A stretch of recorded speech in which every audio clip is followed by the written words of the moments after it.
Preparing for the worst as one of the strongest storms to ever hit the U.S. Gulf Coast edges closer. Houston is a ghost town. There are no people, just us. The unprecedented exodus and traffic jams and a tragic accident for elderly evacuees. Will New Orleans be swamped again? Weakened levees already breached. And fears that America's oil industry will be crippled. A special edition of Global National, Rita's Rage. Reporting from Houston, Texas tonight, Kevin Newman. Hello and thank you for joining us. We are coming to you tonight from a city under siege. Hurricane Rita is bearing down on Houston at this hour. The eye of the storm still some 200 kilometers offshore, but already, as you can see, the winds are pretty blustery. Let's give you a sense of what it is like in the center of that storm. The weather forecasters say it's going to be about 200 kilometer-an-hour winds by the time this brushes through where we're standing right now. To give you a sense of what that's like, you know when you're on a highway and you roll down the window and you put your hand out there, the kind of force that's against your hand at 100 kilometers an hour, imagine that times 2. That is what is bearing down on the Texas coast tonight. Let's take a look around. In the last half hour, what we're seeing, the first image here from Galveston, not far from where I'm standing. This is usually one of the main tourist beaches, Galveston being an island city in Texas. As you can see, the tide is up. The storm surge they're expecting at about 6 meters high. It is beginning. And people in that city obviously hunkered down. This is a very, very large hurricane, 160 kilometers wide for hurricane winds, but 350 kilometers wide if you include the tropical storm winds, which is what we're feeling right now where we're standing. We have a Global National team that is in the hurricane zone tonight. Troy Reeb has been looking at the evacuation of Houston, which has been going on for the past 24 hours. And Mike Edgell is standing by in Baytown. That is the center of the petrochemical industry here. A lot of people worried about what kind of damage Rita is going to do there tonight. Troy, let's begin with you. All right, thanks very much. Troy Reed standing by in Houston tonight. Now, we don't know how many people still remain in this city. Remember, this is the 4th largest city in America. There are about 5 million people that have been affected, more than 1 million of them evacuated. When we drove through the city a couple of hours ago, let me tell you, it was like a ghost town, no doubt about it. We found one fellow, however, who got stuck in that traffic jam that Troy just told you about and decided it was so bad he'd turn around and try to ride this out.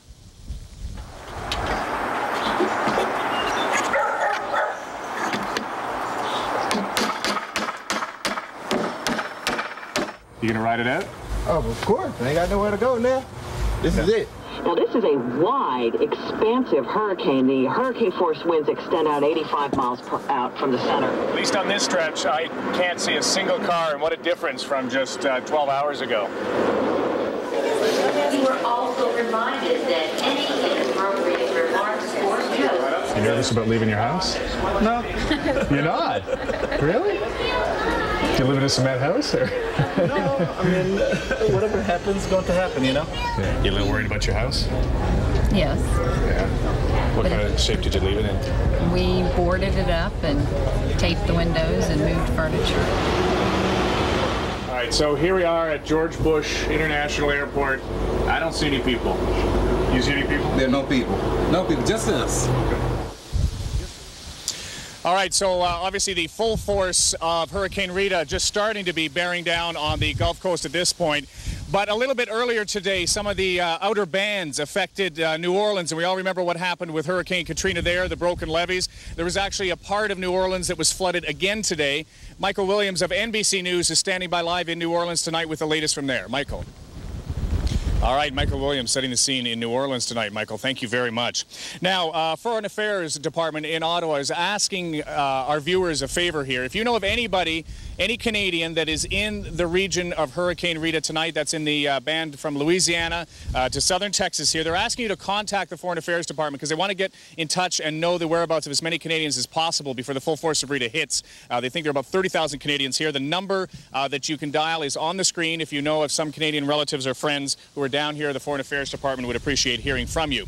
Now, from what we understand, Hurricane Rita is moving fairly slowly at this point, only about 15 kilometers an hour, and you heard Troy talk about all that concern about if it stalls over here, how much rain is going to damage this city and this region. Mark Madriga is standing by in our National News Center with the latest on where Hurricane Rita is going to hit land. Mark. Thank you very much, Kevin. And a wild and dangerous night ahead on the Gulf Coast, absolutely. Hurricane Rita, weakened only slightly today, is still expected to make over 600 millimeters of rain inland in some areas. So that's the big story, again, as it moves away from the ocean. Back to you, Kevin. Take it easy out there tonight, by the way. I certainly will. Thank you, Mark. And by the way, the last time there was a hurricane through here and there was that much rain, there were deaths, and a great portion of Houston was flooded and a lot of shattered glass. So that can be a very serious situation. Well, as Mark just showed you, the path of Rita is taking it straight towards two towns by the name of Port Arthur and Beaumont, Texas. These are the very center of the petrochemical industry in Texas. In fact, about 20 oil refineries sit in Rita's wake tonight. And the single most significant refinery is in Baytown, Texas. A little bit earlier today, Global National's Mike Edgell was in Baytown to take a look at that angle. All right, Mike Edgell, a little bit earlier today in Baytown, Texas, he pointed out the number of people here that are looking for gas. None of the gas pumps are even open at this hour, as you can imagine. Can't buy food anywhere around Houston as well. Now, up in Canada, there's a lot of concern about this, obviously. We saw what happened in Katrina almost the day after Hurricane Katrina hit. Gas prices were jacked up. So across the country, we're not so much seeing gas prices increase this time, but we're seeing a lot of anticipation of that happening. Here's Ben O'Hara-Byrne with that. Well, we met in Houston today this family who had fled Hurricane Katrina, only to find themselves here for Hurricane Rita, and we'll share that experience with you a little bit later. Tara Nelson's also going to be by with the rest of the day's news as our coverage of Hurricane Rita continues from Houston.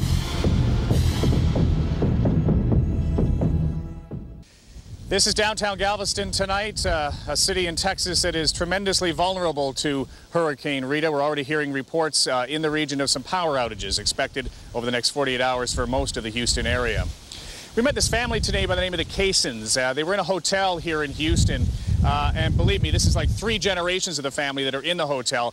They are people who were at the Hurricane Katrina, driven from their homes. The neighborhood that they were in was the one that was flooded in New Orleans today. And if you can imagine what it's been like a month in a hotel, here was our experience. Thanks for inviting us in. Now, you guys aren't all in this one room, right? No. How did you guys get here? Like, was this your first stop, or how long have you been here? When we left New Orleans for the first Hurricane Katrina, we left there about a little over a month ago. And Houston was the first stop. It was supposed to be a 2-3 day stop and go back to New Orleans. But after that, it looked like we were going to be here for a while. So, what did you guys leave with? 2 outfits. Yeah, 2 outfits. 2? Yeah.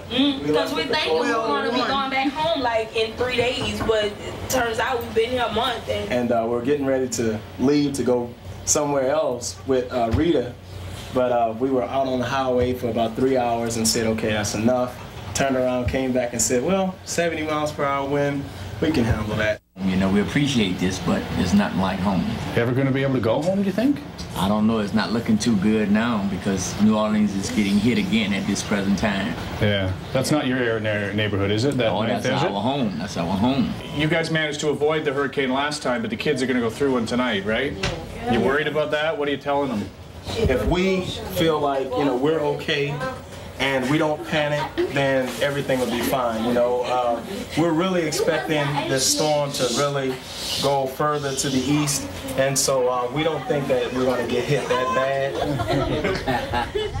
And she just keeps on coming. The full power of Hurricane Rita expected here by daybreak. I'm Kevin Newman. Good night from Houston.